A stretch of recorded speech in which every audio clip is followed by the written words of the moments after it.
चंद्रगुप्त और चाणक्य की कहानी। चंद्रगुप्त मौर्य और चाणक्य ने भारत के इतिहास को सर्वाधिक प्रभावित किया है और उनका व्यक्तित्व आज भी भारतीय जनमानस को आंदोलित करता है।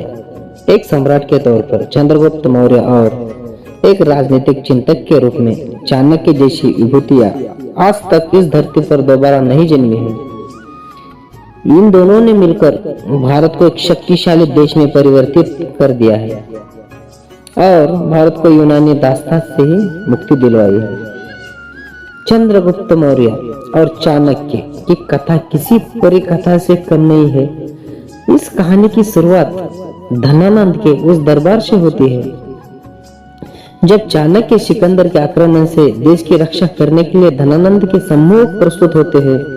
धनानंद चाणक्य का उपहास करता है और उन्हें राज दरबार से बाहर निकलवा देता है। चाणक्य उस दिन अपनी शिखा खोलते हैं और प्रण लेते हैं कि जब तक नंद वंश का नाश नहीं करता अपनी शिखा नहीं बांधूंगा। चाणक्य ने तो प्रण ले लिया है, लेकिन कहानी में आगे बढ़ने से पहले आप पहली बार इस चैनल पर आए हो तो आपका हार्दिक स्वागत है और अभी तक आपने चैनल को सब्सक्राइब नहीं किया है तो प्लीज चैनल को सब्सक्राइब कीजिए और एक लाइक भी कीजिए और कहानी अच्छी लगती है तो शेयर भी कीजिए। तो चलो दोस्तों, कहानी में आगे चलते हैं। इसके बाद देश के लिए नया सम्राट खोजने के लिए चाणक्य देश की यात्रा पर निकल पड़ते हैं और घूमते घूमते उस स्थान पर पहुंच जाते हैं जहाँ कुछ बालक खेल रहे होते हैं। चाणक्य थके होते हैं, इसलिए वहीं रुककर बालकों का खेल देखने लग जाते हैं। वो बालक दरअसल एक नाटक का मंच कर रहे थे जिसमें कोई सिपाही बना था, कोई अपराधी बना था। वहीं पर एक टीले को सिंहासन का रूप दे दिया था और एक तेजस्वी बालक उस पर बैठकर बारी बारी से ला जा रहे थे, मामलों पर अपना न्याय दे रहा था। चाणक्य ने उस बालक की न्यायप्रियता को देख उन्हें लगा कि यह बालक ही भारत का सम्राट होने के योग्य है। उन्होंने उस बालक का नाम पूछा तो उसने बताया कि उसका नाम चंद्रगुप्त है और उसकी माता का नाम मुरा है, इसलिए उसका पूरा नाम चंद्रगुप्त मौर्य है। चाणक्य ने चंद्रगुप्त मौर्य को राजा बनाने के लिए शिक्षित करने का काम शुरू किया। तक्षशिला विश्वविद्यालय में पूरे 7 साल शिक्षा प्राप्त करने के लिए चंद्रगुप्त को वहां शिक्षा प्रदान करने के लिए छोड़ दिया।